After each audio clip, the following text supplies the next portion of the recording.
नमस्कार। सारथी success classes centre में आपका हार्दिक अभिनंदन है। प्रतियोगिता परीक्षा की तैयारी करने वाले विशेष बच्चे जो मैथ्स से डरते हैं, मैथ्स की बहुत ही स्पेशलाइजेशन, बहुत ही मेरी तरफ से शानदार क्लासेज हो रही है। बच्चों का फीडबैक भी आ रहा है, हम चाह भी रहे हैं बच्चों का फीडबैक। कोई कमी हो, आपके रुझान हो, आपके विचार हो, बिल्कुल हमें बताएं। अपना टॉपिक चल रहा था क्षेत्र मिति। क्षेत्र मिति के अंतर्गत अपनों ने आयत पढ़ा, वर्ग पढ़ा और वृत्त की कहानी चल रही थी। वृत्त की कहानी को काफ़ी हद तक मैंने पिछली क्लास में बता दिया था, वहीं से अपन स्टार्ट करते हैं। थोड़ा सा इसको फास्ट लेते हैं, कोई ज़्यादा इसमें मारा मारी वाली बात नहीं है और ज़्यादा कोई रटने टुटाने वाली बात नहीं है, खाली समझने वाला फैक्टर है सारा। अपन कोशिश करेंगे आज की क्लास में वृत्त पूरा हो जाए, त्रिभुज पूरा हो जाए और चतुर्भुज पूरा हो जाए, ठीक है ना। सवाल लेंगे अपन, डीपली लेंगे, गहराई से लेंगे, अच्छे से लेंगे। वृत्त में अपनों ने कुछ एक पर्टिकुलर बातें बताई थी, वो बता देता हूं मैं वापस।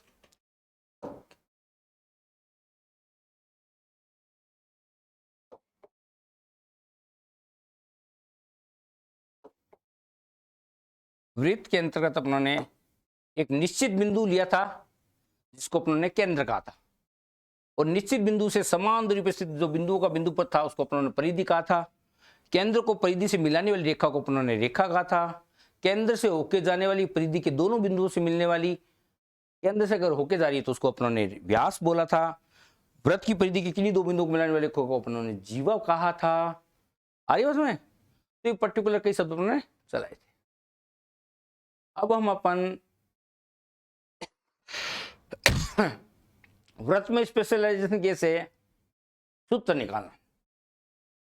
अब अपन वृत्त की परिधि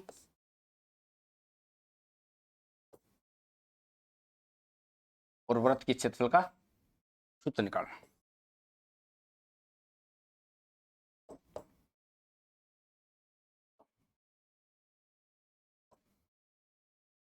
वृत्त की परिधि अपने को याद करवा दिया जाता है, रटा दिया जाता है 2πr, ठीक है। और वृत्त का क्षेत्रफल अपने को रटा दिया जाता है πr। रही बात, अपने को रटा दिया जाता है पाई एक नियतांक है, कांस्टेंट है, स्थिरांक है, जिसका मान 22/7 x है। इस कहानी को समझो, क्या कल्पना थी, क्या पाई था, कहां से आया, कैसे आया, क्यों हुआ। कई बार क्वेश्चन पूछ लेते हैं पाई का खोजकर्ता कौन? आर्यभट्ट।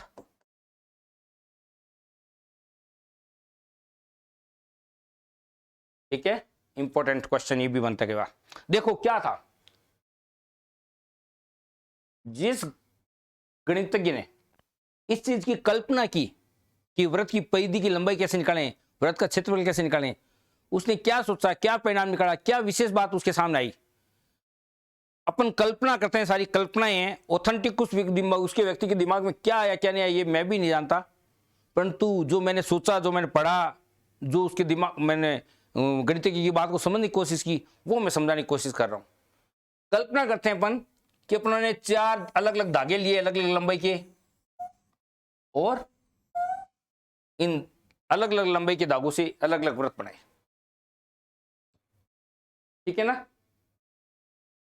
जब इन धागों की लंबाई को नापा गया, जिस भी व्यक्ति ने, जिस गणितज्ञ ने, जैसे पाई की खोज अगर आर्यभट्ट ने की, तो मेरे कल्पना हिसाब से आर्यभट्ट की सारा देन मानना जाता है।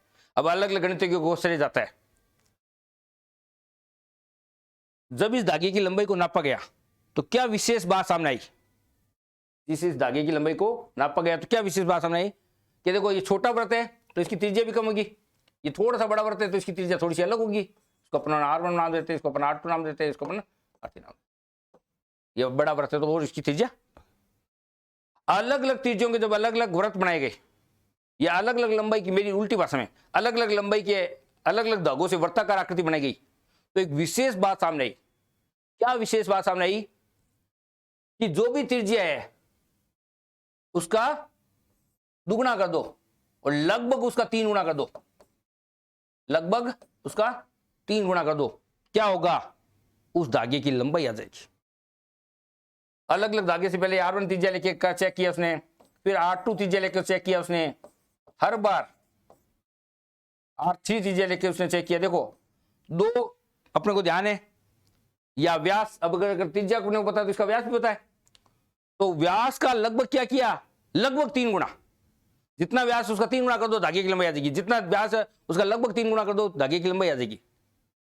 इस लगभग 3 गुना को, इस लगभग 3 गुना को एक विशेष नाम दिया, एक स्थिरांक का, एक कांस्टेंट का, वो पाई। आर्यभट्ट नामक गणितज्ञ ने इस चीज की सर्वप्रथम कल्पना की थी कि कोई नियतांक है, कोई कांस्टेंट है, जो एक ही फैक्टर है, जो हर एक वृत्त की लंबाई, मतलब अलग अलग त्रिज्या के अलग अलग वृत्त की परिधि को निकालने में सहायक है।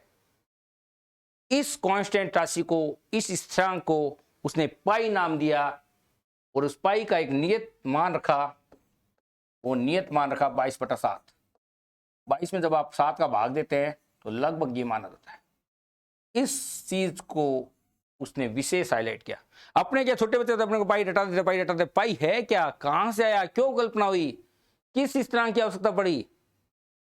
समझो बात को, अलग अलग वर्ताकार आकृतियां बनाई गई जिस रस्सी से, जिस धागे से, जब उस धागे की लंबाई को नापने का प्रयास किया गया तो क्या विशेष बात सामने आई कि जितनी उसकी त्रिज्या है उसको दुगुना करो, या ऐसे कह दो जितना उसका व्यास है उसका लगभग 3 गुना करो, आपके उस धागे की लंबाई आ जाएगी।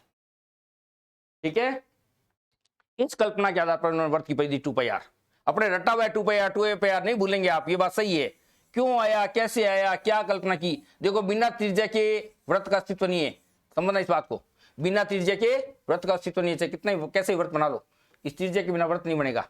तो त्रिज्या अपने को मालूम है, तो परिधि क्यों, कैसे मालूम होनी चाहिए, त्रिज्या उसका दुगुना, या व्यास और त्रिज्या के बीच में संबंध बड़ा था, व्यास का 3 गुना, लगभग 3 गुना, 3 गुना से थोड़ा सा ज्यादा, 3/4, बार बार आप उसका लगभग 3 गुना लेते जाओ, आपके क्या होगा, धागे की लंबाई या वृत्त की परिधि आ जाएगी। इसलिए वृत्त की परिधि का फार्मूला अपना फिक्स किया 2πr।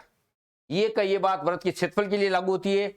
क्या क्षेत्रफल के लिए लागू होती है, पाई अपने को मालूम है, और पाई मालूम होने से क्या हुआ, नहीं सॉरी, आर अपने को मालूम है, वृत्त की त्रिज्या तो अपने को मालूम है, वृत्त की त्रिज्या मालूम होने से क्या किया कि जो भी वृत्त की त्रिज्या है उसका स्क्वायर करो और उसको लगभग 3 गुना कर दो, उस वृत्त का क्या हो जाएगा, क्षेत्रफल आ जाएगा। परिधि का मतलब तो ये है अपना, और क्षेत्रफल का मतलब ये अपना, समझ रहे बात को, ये बात है।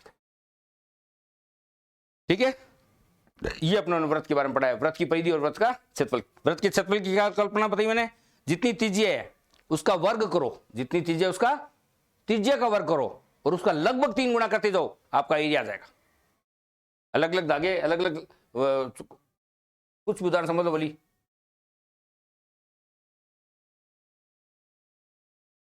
अलग अलग हाथ के कड़े समझ लो, चूड़ी समझ लो, अलग अलग त्रिज्या की, छोटी चूड़ियां, बड़ी चूड़ियां और बड़ी चूड़ियां, तो कितना एरिया घेरा, उस एरिया का पता लगाने का तरीका क्या, जो आपकी रेडियस है उसका स्क्वायर करो और उसका लगभग 3 गुना कर दो। तो ये पाई की कल्पना यहां बहुत अच्छे से समझ में आई मेरे को। नेक्स्ट वृत्त से आगे चलें, अर्धवृत्त की बात और कर लेते हैं साथ साथ में। अर्धवृत्त, अर्धवृत्त की कल्पना करके देखो आप, नहीं ऐसे, ये वृत्त अपना और ये अपना अर्धवृत्त। ठीक है, आधे वृत्त का अपने चित्र बनाने को चाहिए, थोड़ा सा साफ बनाने की कोशिश करते हैं अपन। ठीक है, अर्धवृत्त, तो अर्धवृत्त की परिधि क्या आएगी और अर्धवृत्त का क्षेत्रफल क्या आएगा, ये भी अपने लिए इंपॉर्टेंट बात है। अर्धवृत्त की परिधि अब अपने को रटा दिया जाता है और मैं रटाने के लिए मना कर, देखो इस पूरे वृत्त की तो है 2πr, एक नहीं है, पढ़ी अपनों ने, मेरे को कहां से कहां तक चाहिए, यहां से लेकर यहां तक ही चाहिए, यहां से लेकर यहां तक ही चाहिए। तो मैं अगर अर्धवृत्त की कल्पना करूं तो एक बार अर्धवृत्त का आपके सामने चित्र भी बना देता हूं। अर्धवृत्त का चित्र यूं बन जाएगा लगभग। ठीक है, अब अपने को अच्छे समझ आ जाएगा।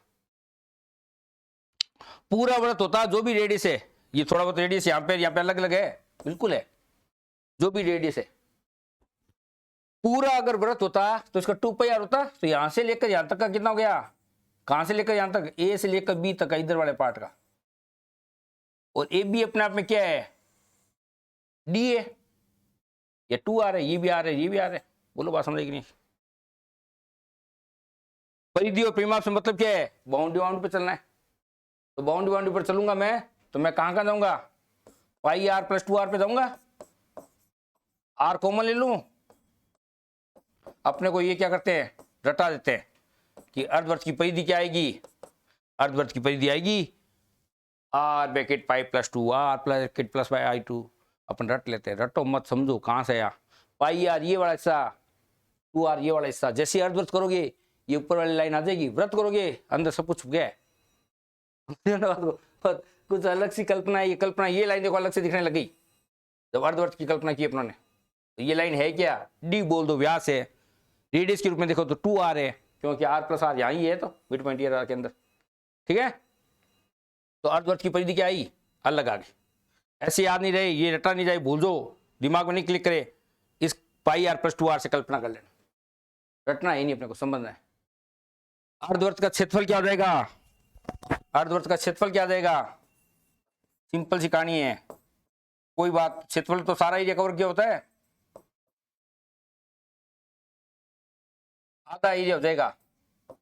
वृत्त पूरे का कितना था, पाई आर स्क्वायर था, आधे का कितना हो जाएगा, आधा हो जाएगा। कहीं कोई समस्या नहीं, बोलो कोई बात किंतु परंतु लग रही है तो ठीक है। वृत्त के अंदर कई कल्पनाएं हैं, वृत्त के अंदर अगर समबाहु त्रिभुज बनाओ तो क्या होगा, समबाहु त्रिभुज के बाहर कोई वृत्त बनाओ तो क्या होगा, समझ रहे हो ना बात को। तो ये भी अपने को एक पढ़ लेना चाहिए, छोटा सा बात है, अपन पढ़ लेते हैं इसको, थोड़ा सा आगे ले लेते हैं। चल अब देखो ये दो कल्पनाएं और कर लेते हैं अपन, एक वृत्त है अपना, तो ये अपना एक वृत्त और लिया, एक तो अपनों ने समबाहु त्रिभुज अंदर बनाया है, वृत्त के अंदर बीचों बीच समबाहु त्रिभुज बनाया है। तो इस वृत्त की त्रिज्या क्या है, ये अपने को ध्यान में होना चाहिए, ठीक है। और एक अगर समबाहु त्रिभुज इस वृत्त के बाहर बनाए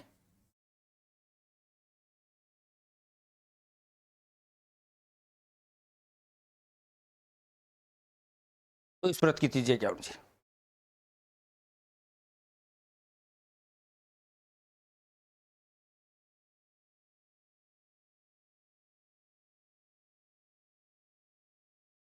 एक तो वृत्त के अंदर समबाहु त्रिभुज है और एक वृत्त के बाहर समबाहु त्रिभुज है, दोनों बातों में फर्क है, ठीक है। यहां देखो नो डाउट है, ये जो रेडियस है और ये जो रेडियस है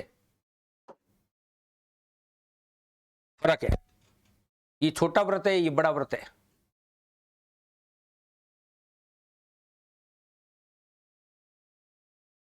ये तो अपने बनाने में चित्र अलग बना दिया।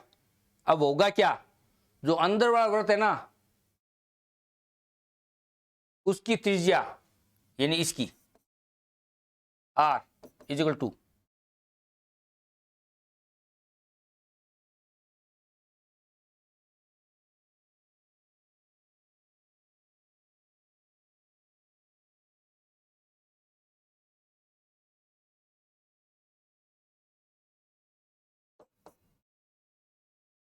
ये आ जाएगी भुजा बटा 2√3, और यहां क्या आ जाएगी, बार भुजा बटा √3।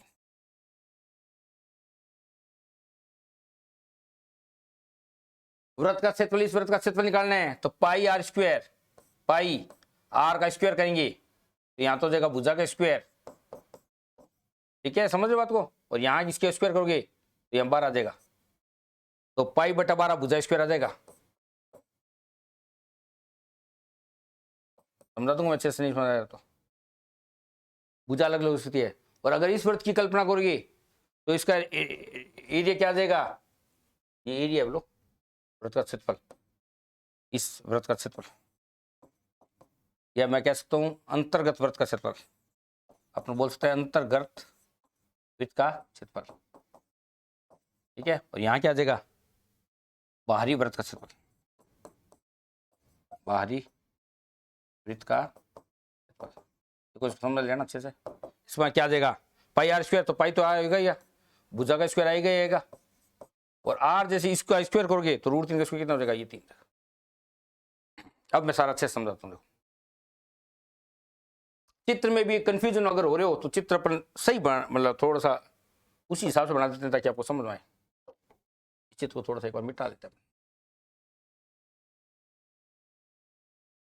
चित्र को थोड़ा सा एक बार, ठीक है ना। अब देखो, अब यहां आपने क्या बनाया है, वृत्त के बाहर एक त्रिभुज है, ये समबाहु त्रिभुज है, और समबाहु त्रिभुज के बाहर ये परिवर्त है।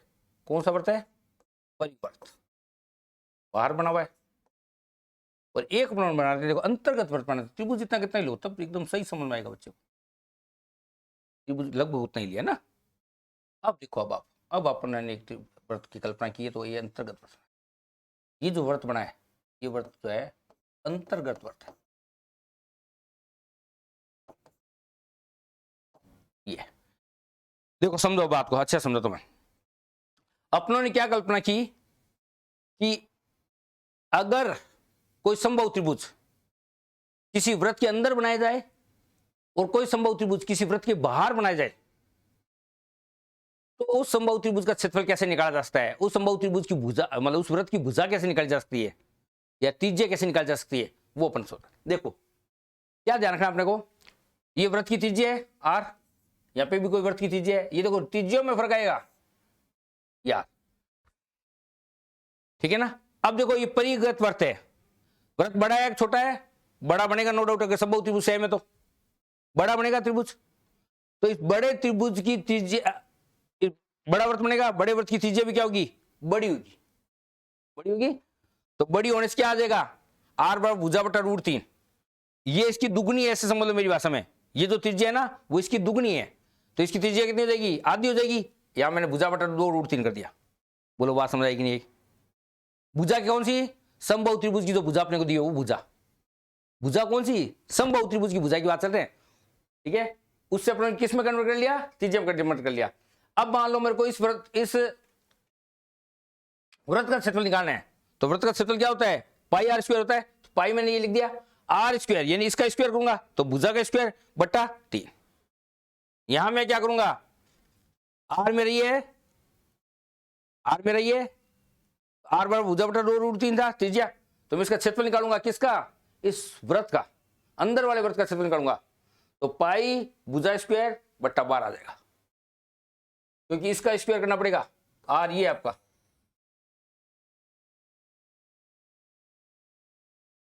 ठीक है। अब अगर इनके वृत्तों समबाहु त्रिभुज के अंतर्गत और बाह्य वृत्त के क्षेत्रफलों का अनुपात पूछा जाए, त्रिज्या तो दुगनी है, अनुपात क्या हो जाएगा, क्षेत्रफलों का अनुपात 4:1 हो जाएगा। कैसे, अगर मान लो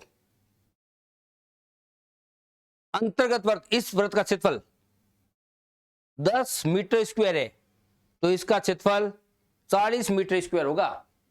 ये बात समझने की है, समझो बात को, थोड़ा सा अलग है क्योंकि कम पढ़ाते हैं, कम मैटर मिलता है। ऐसा किसी समबाहु त्रिभुज के अंदर वृत्त बनाओगे और बाहर वृत्त बनाओगे, छोट क्लियर दिखना है कि अंदर वाला वृत्त छोटा होगा, बाहर वाला वृत्त बड़ा होगा। मैंने चित्र इसलिए मिटाया है क्योंकि दोनों समबाहु त्रिभुज सेम ही लेना है, बड़ा समबाहु त्रिभुज लेगो दिखने में वो अलग दिखने लग जाएगा। अब देखो समबाहु त्रिभुज लगभग वही है सेम, अंदर वृत्त बनाओगे वृत्त की त्रिज्या कम है, बड़ा वृत्त बनाओगे वृत्त की त्रिज्या ज्यादा है। कितनी ज्यादा है, जस्ट डबल है। कितनी है, जस्ट डबल, कॉन्फिडेंस से ध्यान रखना। तो त्रिज्या अगर जस्ट डबल है तो यहां तो लिखेंगे भुजा बटा रूट 3, और यहां पर डबल है तो इसका मतलब याद नहीं होगी, भुजा बटा 2 रूट 3। इसका एरिया निकाला अपनों ने, तो बाहरी इस वृत्त का क्षेत्रफल क्या आ जाएगा, पाई बटा 3 इंटू भुजा स्क्वायर। क्यों आ जाएगा, क्योंकि वृत्त का क्षेत्रफल होता है पाई आर स्क्वायर। यहाँ आर क्या है, R1 समझ लो, यहाँ R1 ये है, यहाँ आर को क्या लिखा मैंने, R2 है जो कि छोटा है, यहाँ R2 कर दिया मैंने आपको समझाने के लिए। तो यहाँ इसका स्क्वायर करोगे, तो किसी समबाहु त्रिभुज के अंतर्गत बने वृत्त और बाह्य वृत्त बने वृत्त के वृत्तों का क्षेत्रफल का अनुपात पूछे तो 1:4, बाह्य वृत्त पहले कह दे और अंतर्गत वृत्त बाद में बोले तो 4:1। समझना। त्रिज्याओं का अनुपात पूछे तो अंदर वाला वृत्त छोटा है, बाहर वाला वृत्त बड़ा है, जस्ट डबल वृत्त बड़ा है। बाहर वाले वृत्त की त्रिज्या अंदर वाले बनने वाले वृत्त की त्रिज्या से जस्ट दुगनी होगी।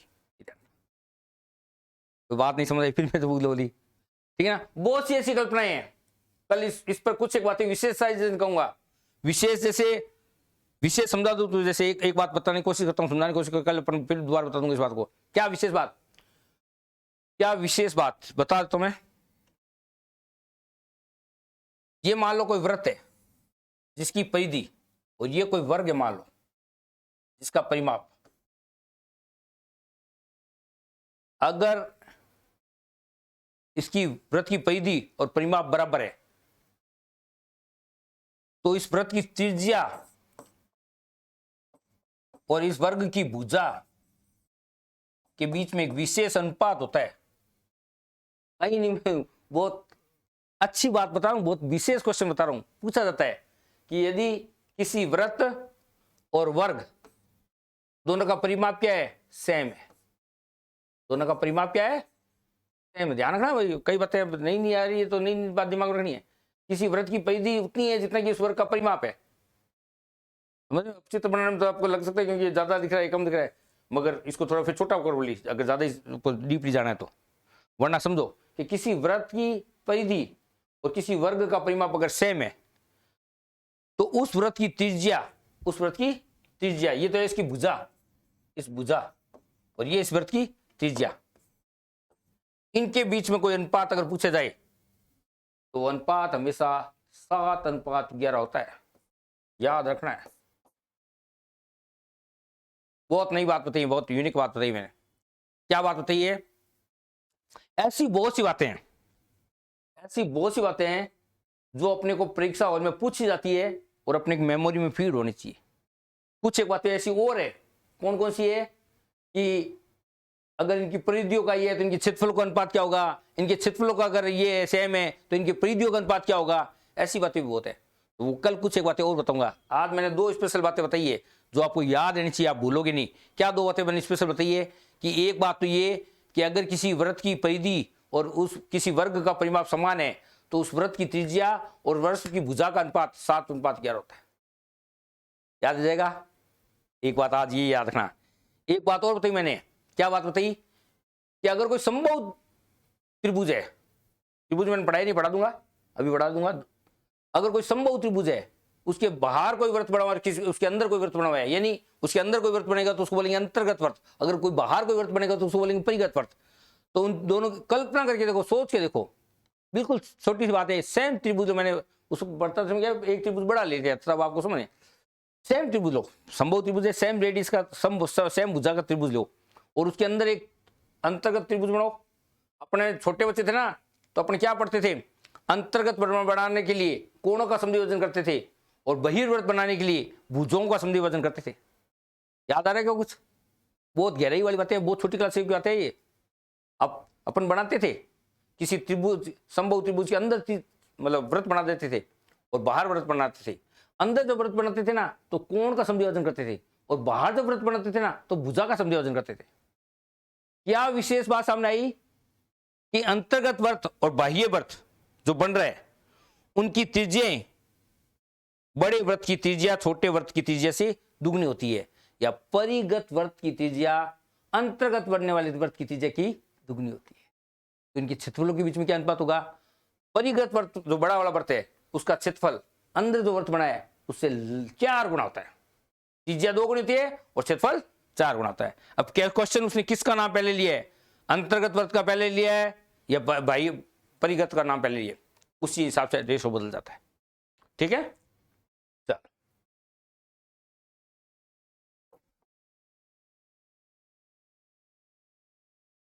अब अपन बात करते हैं, फटाफट बात कर लेते हैं अपन, कोई बात नहीं है।